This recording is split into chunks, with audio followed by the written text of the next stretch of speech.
Bismillahirrahmanirrahim. Assalamualaikum warahmatullahi wabarakatuh.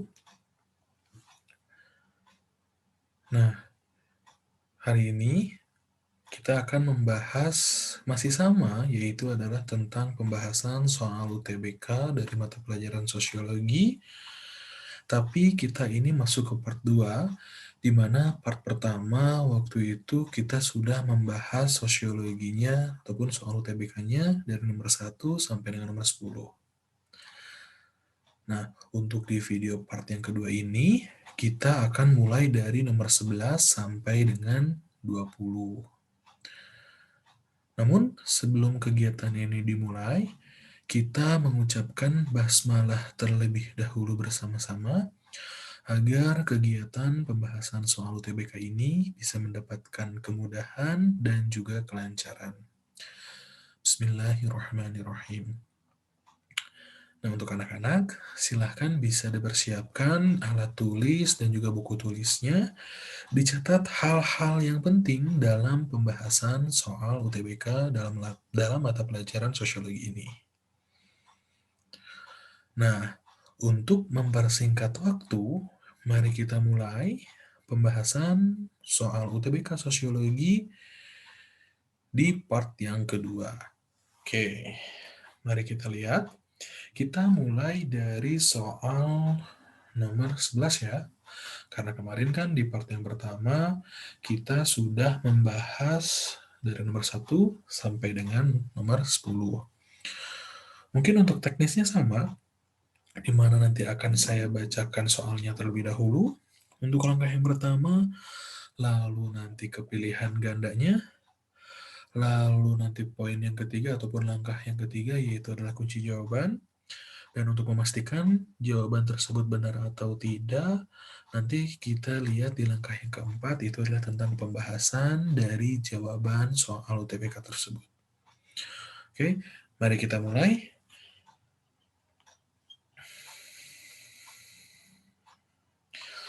Soal nomor 11, topiknya yaitu adalah tentang kehidupan sosial, permasalahan, dan juga solusinya. Mari kita lihat bersama soal nomor 11. Sekelompok pemuda yang biasa berkumpul di terminal untuk mabuk-mabukan ditangkap polisi karena sering membuat resah para calon penumpang karena perilaku mereka yang tidak terkendali. Kelompok sosial ini termasuk titik-titik-titik. A, yaitu adalah inconvenient aggregation. Yang B, yaitu adalah panic crowds. Yang C, yaitu adalah spectator crowds. Yang D, yaitu adalah acting mobs. Dan yang terakhir adalah immoral crowds. Nah, kira-kira jawaban yang paling tepat yang mana ya? Untuk memastikan jawabannya benar atau tidak, mari kita lihat di slide selanjutnya, yaitu adalah slide yang kedua, di mana seperti biasa bahwa slide yang kedua ini isinya yaitu adalah berupa kunci jawaban dan juga pembahasan. Mari kita lihat. Nah, ternyata kunci jawabannya yaitu adalah immoral crowds yang E. Mengapa demikian? Mari kita lihat seksama mengenai pembahasannya. Kelompok sosial terdiri dari kelompok yang terbentuk secara disengaja dan kelompok yang terbentuk secara tidak sengaja. Kelompok yang tergabung dari beberapa individu secara tidak sengaja, salah satunya adalah kerumunan. Immoral crowds adalah kerumunan yang berlawanan dengan norma-norma hukum. Kerumunan ini bertindak secara emosional dalam mencapai suatu tujuan tertentu dengan menggunakan kekuatan fisik dan bertentangan dengan norma-norma yang berlaku. Misalnya, sekelompok pemuda yang mabuk-mabukan di terminal sehingga perilakunya tidak terkendali membuat resah para calon penumpang angkot. Nah, mungkin bisa dipahami ya, tentang immoral crowd itu adalah kerumunan yang berlawanan, di mana mereka tidak mematuhi nilai ataupun norma yang berlaku di masyarakat. Tentunya jenis kerumunan ini tidaklah bisa diterima oleh masyarakat, karena yang pertama, itu akan membuat resah masyarakat sekitar. Yang kedua, tentunya akan membahayakan bagi orang-orang yang ada di sekitarnya. Oleh sebab itu, masyarakat ataupun kerumunan immoral crowd ini adalah kerumunan yang memang keadaannya tidak sesuai ataupun tidak bisa ditolerir ya untuk kesalahan-kesalahannya. Karena itu akan merugikan banyak pihak. Gitu ya, apalagi kalau misalkan lihat di terminal ya, mungkin banyak masyarakat umum juga yang nantinya akan menjadi korban mungkin apabila kerumunan ataupun kelompok immoral crowds ini melakukan tindakan yang memang di luar nalar. Gitu. Bisa saja ya, hal tersebut bisa terjadi. Gitu. Jadi makanya jawaban yang paling tepat untuk soal nomor 11 yaitu adalah E, immoral crowds. Nah, seperti itu ya. Bisa dipahami anak-anak? Nah, kita lanjut ke soal nomor 12 ya.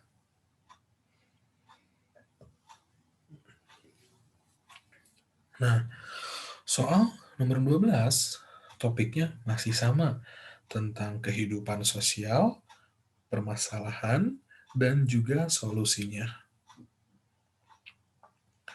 Mari kita lihat soalnya secara bersama-sama ya. Ketua RT mempertemukan dua orang warga yang sedang berselisih sejak sebulan terakhir karena permasalahan sampah dan meminta mereka untuk saling memaafkan. Karena ketua RT termasuk warga senior, maka dua orang berselisih mengikuti keputusan Pak RT. Bentuk akomodasi yang diperankan oleh ketua RT adalah titik, titik, titik. Kira-kira yang mana ya anak-anak? Dalam ilustrasi yang digambarkan di soal nomor 12 ini. Apakah yang A, mediasi? Apakah B, koersi? Apakah C, toleransi? D, arbitrasi? Ataupun E, adjudikasi? Seperti biasa, untuk melihat kunci jawabannya, kita ada di slide yang kedua. Mari kita lihat. Ternyata jawabannya yaitu adalah arbitrasi. Mengapa demikian? Mari kita lihat di pembahasan. Penyelesaian konflik dimaksudkan untuk meredam ketegangan konflik yang bersih tegang. Arbitrasi merupakan suatu pengendalian atau penyelesaian konflik yang menunjuk pihak ketiga untuk memutuskan konflik atau pertentangan tersebut. Dalam bentuk ini, pihak yang bertikai berusaha untuk mencari pihak ketiga untuk mengendalikan konflik tersebut. Dalam soal, pihak ketiga yang menyelesaikan konflik adalah ketua RT. Nah, itu ya, makanya jawabannya adalah arbitrasi. Namun kita lihat masing-masing pengertian dari poin A, B, C, dan juga D. Nah, ini merupakan bentuk-bentuk dalam interaksi yang bersifat asosiatif atau yang lebih membangun. Karena untuk bentuk interaksi itu kan ada dua ya. Ada asosiatif dan juga ada disosiatif. Nah, kalau misalnya di asosiatif itu banyak. Ini hanya 5 nih, tapi sebenarnya itu kalau tidak salah lebih dari 11 nih. Ya, untuk bentuk-bentuk dari interaksi tersebut. Mari kita bahas yang pertama, yaitu adalah mediasi. Nah, mediasi ini yaitu adalah penyelesaian sebuah konflik dengan orang ketiga, di mana orang ketiga tersebut tidak memiliki kekuasaan, hanya sebagai penasihat saja. Contoh, ketika adik ataupun dengan kakak nih lagi berantem nih. Nah, yang memisahkan mereka adalah orang tua mereka. Jadi masih dalam satu taraf keluarga. Sedangkan koersi yaitu adalah bentuk asosiatif yang biasanya ataupun bentuk akomodasi yang penyelesaian suatu permasalahannya dengan kekerasan ataupun dengan apa tuh namanya? Kekerasan ya, kekerasan. Dan juga kalau misalkan kalian tahu ya, kalau koersi itu lebih kepada hal yang mungkin tidak untuk ditiru ya.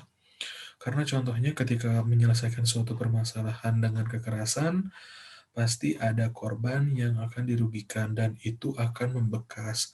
Soalnya kalau misalkan kekerasan ini tidak jarang akan berdampak buruk terhadap kondisi psikologi korban tersebut. Lalu ada toleransi. Nah, kalau toleransi ini adalah bentuk penyelesaian akomodasinya dengan saling menghormati satu sama lainnya. Misalkan, untuk toleransi tersebut, ketika orang-orang yang beragama Islam sedang berpuasa dan mungkin ada temannya yang mungkin di luar agama Islam, mereka tidak berpuasa. Tetapi karena mereka berteman dan juga menjunjung tinggi rasa toleransi, ketika bulan puasa, orang-orang yang mungkin di luar agama Islam pun tidak ikut makan di depan orang-orang Islam. Itu adalah salah satu contoh dari toleransi. Gitu. Lalu ada arbitrasi. Kalau arbitrasi tadi ya ditunjukkannya karena orang ketiganya memiliki kekuatan, ya seperti yang ilustrasi nomor 12 ini, Pak RT ataupun rukun tetangga pastinya memiliki kekuasaan lebih tinggi ya dibandingkan masyarakatnya. Kalau adjudikasi, yaitu adalah bentuk penyelesaian akomodasi di meja hijau ataupun melalui pengadilan. Nah, sebenarnya masih banyak ya untuk bentuk-bentuk akomodasi. Ini hanya sebagian aja. Itu adalah bentuk yang asosiatif. Kalau yang disosiatif itu adalah lebih ke arah yang negatif mungkin ya. Karena di disosiatif itu ada pertentangan, ada persaingan, dan juga ada konflik. Nah, gitu ya. Kalau misalnya ingat, bentuknya ada dua. Ada asosiatif, itu adalah lebih ke arah yang membangun. Kalau yang kedua itu disosiatif, lebih ke arah yang negatif. Gitu. Tadi ya, ada 3 poin. Pertentangan, persaingan, dan juga konflik. Nah, sampai di sini bisa dipahami ya anak-anak tentang soal nomor 12. Nah, untuk selanjutnya, kita lanjut dulu nih. Kita membahas soal nomor 13. Oke, topiknya masih sama, yaitu tentang kehidupan sosial, permasalahan, dan juga solusinya. Mari kita baca bersama-sama untuk soalnya ya. Konflik intoleransi umumnya begitu kuat karena terprovokasi oleh sentimen agama. Kondisi inilah yang kemudian sering dimanfaatkan kelompok radikal untuk terus melontarkan propaganda radikalisme. Banyak orang terpengaruh informasi sesat yang pada akhirnya dijadikan dasar untuk melakukan tindakan yang bersifat destruktif ataupun penghancuran. Salah satu penyebab banyaknya informasi sesat di masyarakat adalah yang A, yaitu adalah banyaknya pengguna smartphone memiliki pendidikan rendah. Yang B, rendahnya kemampuan berpikir kritis mahasiswa. Yang C, banyaknya ormas radikal. Yang D, pers semakin bebas dan media online semakin tidak terkendali sehingga informasi yang valid dan tidak bercampur menjadi satu. Dan yang E, yaitu adalah kurang menghargai kekayaan kelompok lain. Nah, kira-kira dari soal nomor 13 ini jawaban yang paling tepat yang mana ya? Ada yang tahu yang mana? Oke, untuk memastikan jawabannya, kita lihat di slide yang kedua, di mana di situ seperti biasa ada pembahasan dan juga ada kunci jawabannya. Ternyata dari soal nomor 13 ini kunci jawabannya adalah D. Mengapa demikian? Mari kita lihat pembahasannya. Pers semakin bebas dan media online semakin tidak terkendali, sehingga informasi yang valid dan tidak bercampur menjadi satu. Akibatnya, ujaran kebencian begitu masif terjadi di mana-mana. Seseorang bisa dengan mudah membenci orang lain hanya karena perbedaan pendapat. Kondisi inilah yang kemudian sering dimanfaat kelompok radikal untuk terus melontarkan propaganda radikalisme. Nah, lagi-lagi, Indonesia ini kalau misalkan kita lihat dari sisi agama, itu memiliki ataupun mengakui 6 agama di Indonesia. Ada Islam, ada Kristen Katolik, ada Kristen Protestan, ada Hindu, ada Buddha, dan juga ada Konghucu. Nah, ujaran kebencian ini tidak jarang mengatasnamakan agama. Padahal sebenarnya setiap agama yang ada di Indonesia itu tidak pernah mengajarkan keburukan. Setiap agama pastinya mengajarkan kebaikan, yang mengajarkan keburukan itu adalah hanya sebagian orang ataupun hanyalah oknum yang mengatasnamakan agama. Padahal sudah jelas ya, Indonesia bisa hidup berdampingan dengan agama-agama yang lain pun, walaupun mungkin mayoritasnya Islam, tapi hidup bisa berdampingan tersebut karena setiap agama mengajarkan sikap yang baik. Tidak ada satupun agama yang mengajarkan sikap yang buruk. Gitu. Jadi untuk orang-orang yang mungkin yang mengatasnamakan agama, inilah yang akan berbahaya untuk kedepannya. Kita sebagai warga negara Indonesia harus percaya bahwa setiap agama itu baik, setiap agama itu mengajarkan kebaikan dan menjadi tiang manusia dalam mencapai suatu keyakinan dari manusia dengan Tuhannya.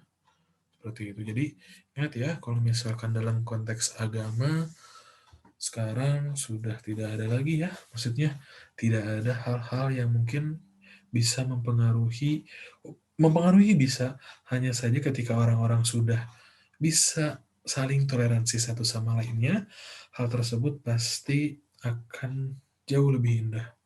Di Indonesia mungkin bisa hidup lebih damai satu sama lainnya.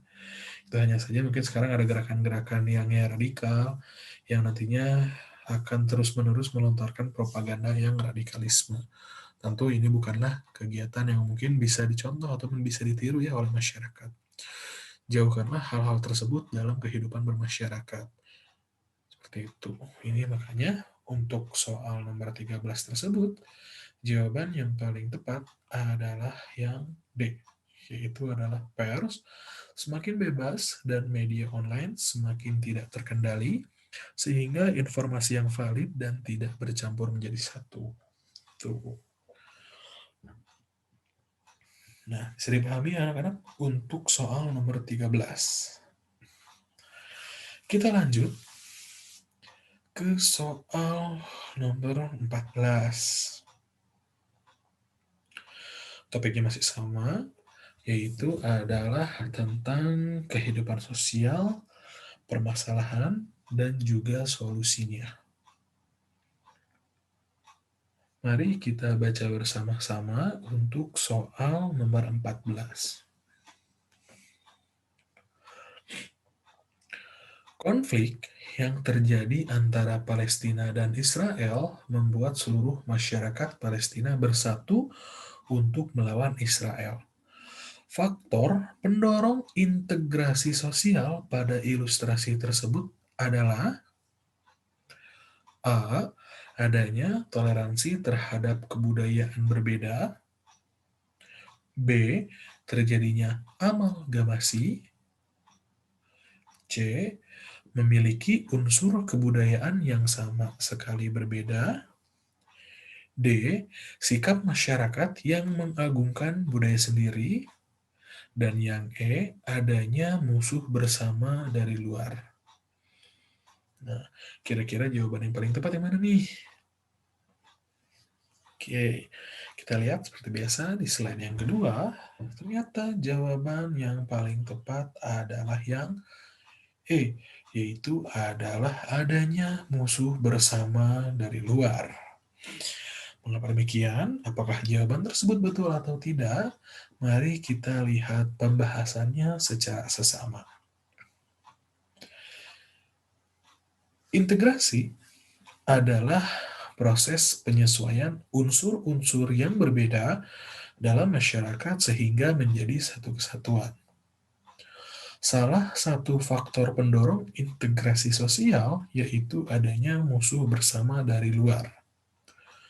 Konflik yang terjadi antara Palestina dengan Israel membuat seluruh masyarakat Palestina bersatu untuk melawan Israel. Dalam keadaan konflik ataupun perang, berbagai kelompok dan golongan yang berbeda dalam masyarakat Palestina akan melepaskan atributnya dan bersama-sama menghadapi musuh mereka. Nah, seperti itu ya. Jadi ketika memang dilihat dari soal ini, faktor pendorong yang menjadi faktor utama pendorongnya yaitu adalah adanya musuh bersama dari luar. Nah, di dalam pembahasan tersebut mungkin ada beberapa poin ya, maksudnya di dalam sosiologi pun ada integrasi, yaitu adalah adanya satu kesatuan, adanya reintegrasi, merecovery ataupun membuat satu kesatuan kembali, lalu yang terakhir itu ada disintegrasi, di mana disintegrasi ini yaitu adalah tidak adanya satu kesatuan yang akan menyebabkan kekacauan. Itu ya. Jadi yang paling benar, yang paling tepat dari soal nomor 14 yaitu adalah yang E, yaitu adalah adanya musuh bersama dari luar. Ini nih yang menjadi faktor pendorong integrasi sosial pada ilustrasi soal nomor 14. Nah, bagaimana anak-anak? Bisa dipahami? Semoga bisa dipahami ya. Oke. Sekarang kita lanjut ke soal nomor 15 nih. Nah, topiknya ternyata masih sama ya, yaitu tentang kehidupan sosial, permasalahan, dan juga solusinya. Jika di masa lalu, nah ini kita baca soalnya berbarengan ya. Jika di masa lalu banyak pengangguran disebabkan oleh rendahnya tingkat pendidikan yang ditempuh, serta sedikitnya ketersediaan lapangan pekerjaan. Dewasa ini, di Indonesia terjadi sebaliknya. Pengangguran yang terjadi sebagian besar dari angkatan kerja yang sudah menempuh tingkat SLTA maupun tingkat perguruan tinggi.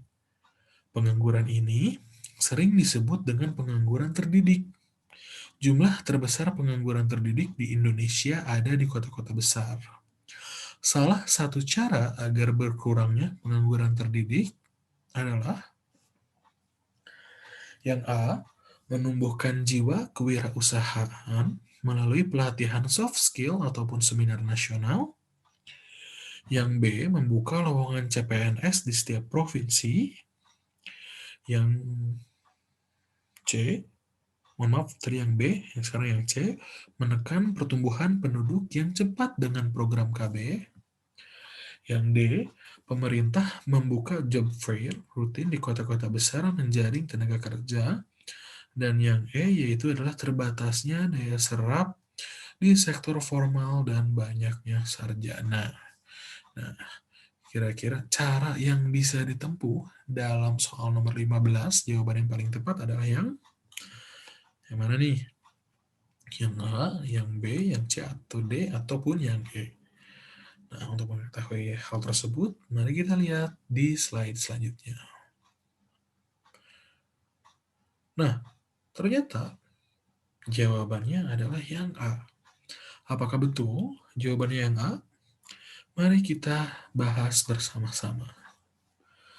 Pembahasan, salah satu manfaat pendidikan kewirausahaan melalui pelatihan soft skill dapat menumbuhkan bahkan meningkatkan kemampuan menciptakan sesuatu yang baru dan berbeda melalui berpikir kreatif dan juga inovatif. Hal ini bertujuan agar para tenaga kerja terdidik tidak hanya memiliki kecakapan dalam hal akademis, tetapi memiliki jiwa kewirausahaan untuk dapat mengembangkan suatu usaha yang bernilai guna. Dengan demikian, pengangguran terdidik yang ada di kota-kota besar dapat diminimalisasi. Nah, seperti itu ya. Dalam ilustrasi ini, mungkin salah satu cara yang bisa digunakan untuk mengurangi pengangguran terdidik adalah yang A, membuka jiwa kewirausahaan melalui pelatihan soft skill ataupun seminar nasional. Dan mungkin ini manfaatnya akan lebih terasa juga ya untuk masyarakat yang terdidik ataupun pengangguran yang terdidik tersebut. Seperti itu. Dan kita lanjut ke soal nomor 16. Di sini topiknya kita sudah ganti, yaitu adalah tentang masyarakat multikultural dan perubahan sosial. Mari kita baca bersama-sama soal nomor 16 ini ya. Kita harus menyadari bahwa kehidupan masyarakat Indonesia sangat majemuk dalam suku bangsa dan budaya. Keberagaman suku bangsa dan budaya itu akan berdampak negatif, berupa timbulnya pertentangan antar budaya jika tidak benar-benar ditangani secara tepat. Peran masyarakat dan pemerintah dalam menjaga kelestarian keberagaman budaya yaitu A. Menghidupkan budaya nasional yang semakin tenggelam digusur budaya asing. B. Hubungan harmonis antar elit dan golongan budayawan. C. Menolak perubahan sosial sehingga tidak terjadi perubahan nilai dan norma sosial. D. Mengembangkan sikap etnosentrisme di masyarakat. Dan yang E. Mengatur masyarakat dalam mengembangkan kebudayaan. Nah, kira-kira jawaban yang paling tepat dalam soal nomor 16 yang mana ya? Mari kita lihat di slide yang kedua. Yang A ternyata kunci jawabannya, yaitu adalah menghidupkan budaya nasional yang semakin tenggelam digusur oleh budaya asing. Apakah betul jawabannya adalah poin yang A? Mari kita lihat pembahasannya secara bersama-sama. Peran masyarakat dan pemerintah dalam menjaga kelestarian keberagaman budaya dapat dilakukan dengan menghidupkan budaya nasional yang semakin tenggelam digusur budaya asing, agar generasi muda mengenal budaya nasional dan proses pewarisan budaya dapat terus terlaksana. Menghidupkan budaya nasional dengan cara yang pertama yaitu adalah membangun sarana, lembaga, pusat-pusat penelitian, pengkajian, penyajian, dan pendidikan kebudayaan. Yang kedua, membangkitkan dan mengembangkan pembendaharaan kebudayaan nasional. Lalu yang ketiga, yaitu adalah menghasilkan tenaga terdidik melalui jalur pendidikan formal maupun non-formal yang akan mempunyai profesi di bidang kebudayaan, antara lain sebagai seniman pelaku, pencipta, dan pamong pengembang kebudayaan nasional. Yang keempat, yaitu adalah mendorong pendidikan seni budaya melalui jalur non-formal yang diselenggarakan. Dan yang terakhir, dalam bentuk kegiatan-kegiatan pendidikan kebudayaan di lingkungan keluarga dan masyarakat. Itu adalah pembahasan dari kunci jawaban yang A. Jadi betul ya, Untuk soal nomor 16 ini, ketika kita melihat soalnya, memang yang paling realistis adalah yang A, yaitu adalah menghidupkan budaya nasional yang semakin tenggelam digusur oleh budaya asing. Nah, bisa dipahami anak-anak? Oke, kita lanjut ke soal nomor 17. Topik tentang masyarakat multikultural dan perubahan sosial. Kita baca soalnya bersama-sama. Noval Razik, bocah asal Aceh, berusia 15 tahun, mampu menghasilkan energi listrik yang berasal dari pohon kedondong. Ia menjelaskan, untuk memproduksi listrik dari pohon kedondong hanya dibutuhkan tembaga, logam, dan kain ataupun tisu. Kain atau tisu dipakai untuk melapisi tembaga dan logam. Jika dikembangkan dengan baik, akan bisa menjadi energi alternatif di masa depan. Faktor perubahan dan ilustrasi tersebut adalah A. Budaya luar, B. Penemuan baru, C. Kondisi alam, D. Peperangan, dan E adalah konflik. Kira-kira yang mana nih jawabannya? Ada yang mau jawab A, ada yang mau jawab B, atau C, atau D, atau bahkan ada yang mau menjawab E. Oke, kita lihat jawabannya. Jawaban yang paling tepat adalah yang B. Mengapa demikian? Mari kita lihat pembahasannya. Perubahan sosial adalah perubahan yang terjadi sebagai suatu variasi dari cara hidup yang telah diterima karena adanya perubahan kondisi geografis, kebudayaan material, komposisi penduduk, ideologi, maupun adanya difusi atau penemuan-penemuan baru dalam masyarakat. Penemuan baru menjadi salah satu faktor internal dalam perubahan sosial jika hasil penemuan tersebut didaya gunakan. Manakala suatu pengetahuan baru dimanfaatkan untuk mengembangkan teknologi, biasanya akan disusul oleh perubahan yang besar. Berdasarkan pernyataan pada soal, Noval Razik berhasil menemukan alternatif sumber energi listrik dengan menggunakan pohon kedondong. Penemuan tersebut, bila dikembangkan dengan baik, akan bisa menjadi energi alternatif di masa depan.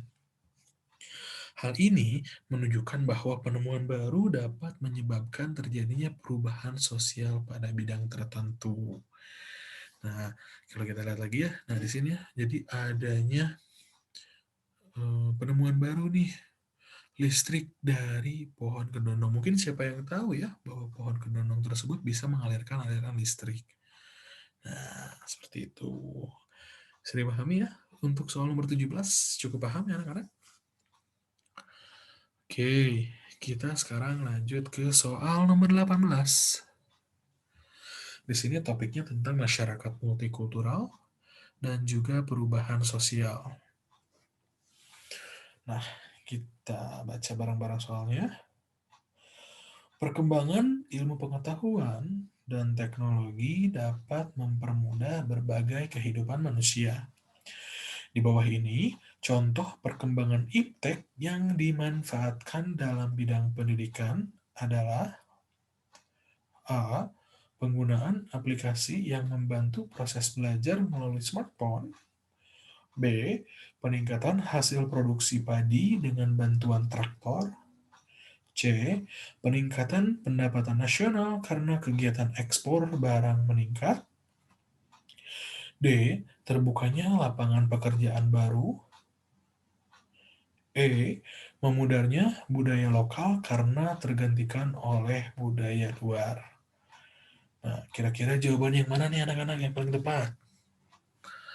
Oke, kita lihat di slide yang kedua bahwa kunci jawabannya adalah A, yaitu adalah penggunaan aplikasi yang membantu proses belajar melalui smartphone. Apakah betul jawabannya yang A?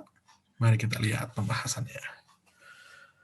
Perubahan sosial dapat terjadi pada berbagai kehidupan manusia, seperti teknologi, budaya, sosial, politik, dan pendidikan. Perkembangan iptek yang terjadi sebagai wujud perubahan sosial dapat memudahkan kehidupan manusia, seperti memudahkan proses pembelajaran melalui internet, penggunaan aplikasi belajar melalui komputer, ataupun smartphone untuk membantu siswa dalam belajar merupakan contoh dari pemanfaatan teknologi dalam dunia pendidikan. Nah, ini ya yang bisa diaplikasikan di dalam dunia pendidikan adalah yang A gitu. Dan sekarang mungkin di dalam smartphone banyak sekali ya media ataupun rumah belajar bagi siapapun anak-anak yang ingin memiliki keinginan yang kuat untuk belajar gitu. Nah, smartphone ini pun ternyata bisa lebih bermanfaat ketika digunakan terhadap hal-hal yang positif. Namun, smartphone juga bisa ataupun gadget ini bisa menjadi bumerang ketika memang anak-anak ataupun orang tua tidak bisa mengawasi anak-anaknya untuk menggunakan gadgetnya tersebut. Nah, oleh sebab itu, untuk kalian silahkan gunakan gadget ataupun smartphone kalian dengan bijaksana. Itu ya, seperti itu. Oke, kita lanjut ke soal nomor 19. Di sini topiknya masih sama, yaitu adalah masyarakat multikultural dan perubahan sosial. Negara Amerika banyak melakukan investasi seperti peminjaman dana pembangunan untuk Indonesia sebagai negara berkembang. Peminjaman dana pembangunan yang dilakukan oleh Amerika di Indonesia adalah globalisasi dalam bentuk A. Globalisasi perdagangan, B. Globalisasi pembiayaan, C. Globalisasi produksi, D. Globalisasi pembangunan, E adalah globalisasi produksi. Nah, kira-kira dari ilustrasi ini nih, Amerika, pembangunan, dengan Indonesia, biasanya jawabannya yang mana ya? Oke, kita lihat jawabannya adalah yang B, yaitu adalah globalisasi pembiayaan. Apakah betul jawabannya yang B? Mari kita lihat bersama-sama pembahasannya. Usaha investasi asing dari negara maju ke negara berkembang dalam bentuk peminjaman dana pembangunan adalah salah satu bentuk dari globalisasi ekonomi dalam hal pembiayaan. Tujuannya adalah agar negara maju bisa mendapat akses lebih mudah untuk memasuki negara berkembang dalam bentuk pemanfaatan sumber daya alam dan penanaman modal asing seperti mendirikan perusahaan di negara berkembang. Globalisasi ini tidak hanya membawa keuntungan bagi Indonesia dalam melakukan pembangunan, akan tetapi dapat memberikan kerugian apabila peminjaman dana investasi tidak segera dilunasi karena hutang yang dimiliki Indonesia akan semakin besar. Nah, seperti itu ya, ini adalah bentuk kerjasama yang memang biasanya dilakukan oleh negara-negara dan memang risiko yang ditanggungnya pun sangatlah besar ketika tidak bisa dilaksanakan dengan baik. Seperti itu. Jadi jawaban yang paling tepat adalah yang B ya, yaitu adalah globalisasi pembiayaan. Nah, kita sudah sampai ke nomor terakhir di part 2 ini. Topiknya udah berbeda nih. Kita sudah masuk ke dalam topik penelitian sosial. Mari kita lihat soalnya bersama-sama. Dalam mewawancarai responden, Bayu belum mengetahui secara pasti data apa yang akan diperoleh. Sehingga dia lebih banyak mendengarkan jawaban responden. Setelah mendengarkan jawaban responden, Bayu kemudian menganalisis jawaban responden terlebih dahulu sebelum memberikan pertanyaan selanjutnya. Teknik yang digunakan oleh Bayu adalah A. Wawancara bebas, B. Wawancara terstruktur, C. Observasi non-partisipan, D. Observasi sistematik. Dan yang E yaitu adalah observasi eksperimental. Nah, kita lihat jawaban yang paling tepat adalah yang mana nih? Kira-kira ada yang tahu? Apakah yang A, atau yang B, C, D, ataupun yang E? Dan ternyata jawaban yang paling benar adalah yang A. Mengapa demikian? Mari kita lihat di pembahasan. Wawancara tidak terstruktur merupakan wawancara yang bebas ketika peneliti tidak menggunakan pedoman wawancara yang telah tersusun secara sistematis dan lengkap dalam pengumpulan data. Pada wawancara tidak terstruktur, peneliti belum mengetahui secara pasti data apa yang akan diperoleh. Sehingga peneliti lebih banyak mendengarkan apa yang diceritakan oleh informan ataupun responden. Setelah mendengarkan jawaban responden, peneliti kemudian menganalisis jawaban responden terlebih dahulu sebelum memberikan pertanyaan selanjutnya. Nah, gitu ya. Jadi wawancara bebas ini merupakan wawancara yang memang tidak memerlukan prepare yang mungkin terlalu banyak ya, karena lebih interaksinya bisa dijalankan dua arah, dan memang interaksi ini, mohon maaf, teknik ini sering digunakan untuk memudahkan antara informan dan juga ataupun yang sedang menelitinya. Seperti itu. Dan itu adalah jawaban yang paling tepat yang A. Gitu. Sampai di sini bisa dipahami? Nah, anak-anak, mungkin kalau misalkan sudah dipahami, alhamdulillah, untuk part kedua ini pun pembahasan soal UTBK mata pelajaran sosiologi sudah selesai. Jika dari anak-anak ada yang mau ditanyakan, boleh bisa tanyakan langsung ke saya mengenai misalkan Pak nomor 11 atau nomor 20 kurang jelas bisa dijelaskan kembali. Silahkan, nanti akan saya jelaskan kembali. Itu saja yang bisa disampaikan. Kita ucapkan hamdalah bersama-sama. Alhamdulillahirrabbilalamin. Dan semoga dari video pembelajaran, video pembahasan soal yang part 1, itu yang sudah dilaksanakan dari soal nomor 1 sampai nomor 10 bisa dipahami. Begitupun demikian dengan video pembahasan soal UTBK yang part 2 ini mungkin bisa lebih dipahami oleh anak-anak. Nah, sebelum ditutup, di sini biasa ada tagline-nya ya. Di sini ada melangitkan doa dan juga memaksimalkan ikhtiar. Jangan lupa untuk selalu berdoa dan jangan lupa untuk selalu berikhtiar, berusaha apa yang ingin kalian capai, dan jangan lupa untuk meminta doa dari kedua orang tua kalian. Itu meminta restu, meminta hal yang terbaik, mendoakan yang terbaik untuk kalian ke depannya. Semangat, semoga kalian bisa memahami video pembahasan soal UTBK-nya. Itu saja yang bisa saya sampaikan. Kurang lebihnya saya mohon maaf. Terima kasih untuk perhatiannya. Saya tutup. Assalamualaikum warahmatullahi wabarakatuh.